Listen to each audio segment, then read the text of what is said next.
real quick, how could you be on the front side of downside transitional moments? Well, if you're bullish, you can't ignore seeing things that don't fit your narrative. If you do, you're just ignorant to the information you get. And so take a look at this. What do we see to create that downside? Well, first thing you seen was a long up down bar, but you've seen the amount of longs that came in right in here. Boom. Right there. Then it gets below our PWAP lines. You could see the amount of longs in here.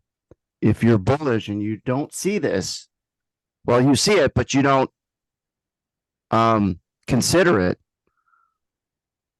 you're in trouble. And it's easy to not want to see what you aren't looking for or what you don't want to see.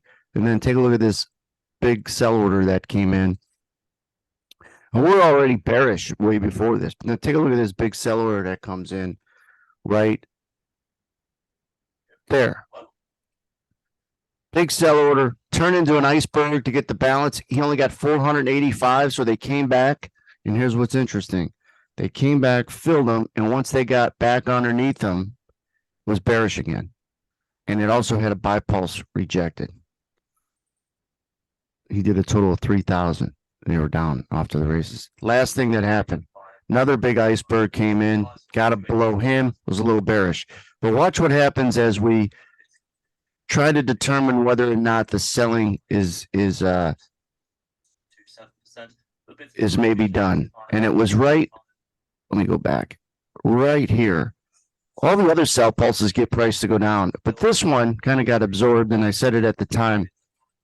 And it might have been a place if you were short to cover or use that to cover.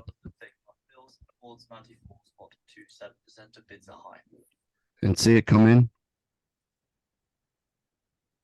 and not really press price lower.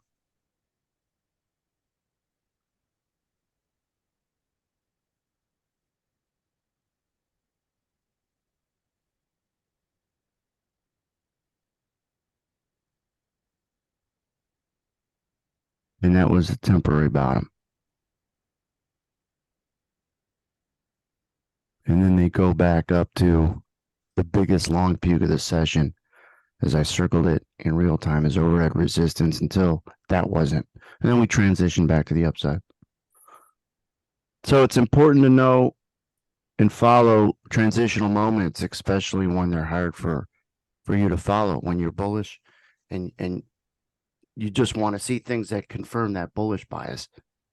And that's just not the way to look at it. That's not being open-minded. There it goes. So I'll stop the recording and get into our tip of the day.